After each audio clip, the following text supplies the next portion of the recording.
இன்றைக்கி அரிசி பருப்பு எப்படி செய்யறதுனா பார்க்க போகிறோம். எல்லாத்துக்கும் தெரிஞ்ச டிஷ் தான், பட் இருந்தாலும் அதுலேயும் நிறைய டிப்ஸ் இருக்குது பார்த்தீங்களா. அதே மாதிரி தான் இதில் நான் கொஞ்சம் டிஃப்ரெண்ட்டாக சொல்லுவேன். இல்லைங்க, அரிசி பருப்புனாவே கொங்கு நாட்டு பிரியாணி அப்படின்னு இன்னொரு பேர் இருக்குது. கொங்கு நாட்டு ஸ்டைலில் வந்து அரிசி பருப்புக்கு தக்காளி போட மாட்டாங்க. இப்போல்லாம் வந்து எல்லாருமே தக்காளி போட்டு தான் செய்கிறாங்க. இந்த மாதிரி ஒரு டைம் செஞ்சு பார்த்துட்டு எப்படி இருக்குன்னு நீங்களே சொல்லுங்கள். ஃபஸ்ட்டு வந்து எண்ணெய் ஊற்றிட்டு நமக்கு கொஞ்சம் தேவையான அளவு நெய் ஊற்றிக்கலாம். மணத்துக்காக கடுகு, சீரகம், வரமிளகா, சின்ன வெங்காயம் சேர்த்திக்கலாம். சின்ன வெங்காயம் கட் பண்ணாமல் போட்டிங்கன்னா அப்படியே டேஸ்ட்டாக இருக்கும். கருவேப்பிலை இருந்தால் போட்டுக்கோங்க, நான் இந்த டைம் போடல. அதுக்கப்புறம் மஞ்சத்தூள், கொஞ்சமாக சாம்பார் தூள் சேர்த்திக்கலாம்.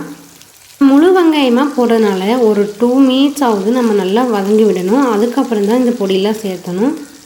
ஸ்டேஜில் ஒரு சிலர் மல்லித்தூள் சேர்த்திப்பாங்க, ஆனால் நான் சேர்த்தலை. நல்லா வதங்கின பிறகு நம்ம கொஞ்சம் தண்ணி சேர்த்திக்கலாம்.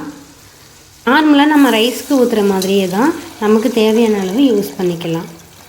முக்கியமான விஷயம், அரிசிக்கு மட்டும் தண்ணி சேர்த்தாமல் பருப்பு எந்த அளவுக்கு எடுத்துருக்கோமோ அதுக்கு தகுந்த அளவுக்கும் நம்ம தண்ணி ஊற்றிக்கலாம்.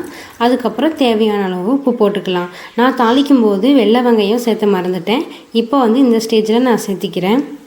தண்ணி நல்லா கொதி வந்ததுக்கப்புறம் நம்ம அரிசி பருப்பு ரெண்டையும் சேர்த்து கழிஞ்சு நம்ம எடுத்து போட்டுக்கலாம்.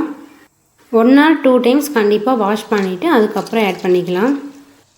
ஸ்டேஜில் நான் என்ன பண்ணுவேன்னா, எப்பவுமே கொஞ்சம் லைட்டாக டேஸ்ட் பார்த்துப்பேன். உப்பு காரம்லாம் கரெக்டாக இருக்குதானே. அரிசி போட்டதுக்கப்புறம் டேஸ்ட் பார்த்திங்கன்னா இன்னும் உங்களுக்கு கரெக்டாக வரும். அப்புறம் விசில் வந்ததுக்கப்புறம் இன்னொரு போசியில் கொட்டிட்டு நான் நல்லா கிளறி விட்டுட்டேன். ஏன்னா குக்கர் வந்து சின்னதாக இருக்கிறனால இடம் எனக்கு பத்தலை. அதுக்கப்புறம் நல்லா கிளறி விட்டுட்டோம்னா அதோட கலர் வந்து கீழேலாம் அண்டி இருக்கும். ஸோ எல்லாமே வந்து நம்ம ஒரு சேர கலர்னோம்னா நமக்கு இந்த கலரில் வந்திருக்கு. கடைசியாக கொத்தமல்லி தழை போட்டு தூவி நான் சர்வ் பண்ணுறேன். உண்மையாகவே நல்ல டேஸ்ட்டாக இருந்துச்சு. நீங்கள் கண்டிப்பாக ட்ரை பண்ணி பார்த்துட்டு எப்படி இருக்குன்னு மறக்காமல் கீழே கமெண்ட் பண்ணுங்கள். தேங்க்யூ.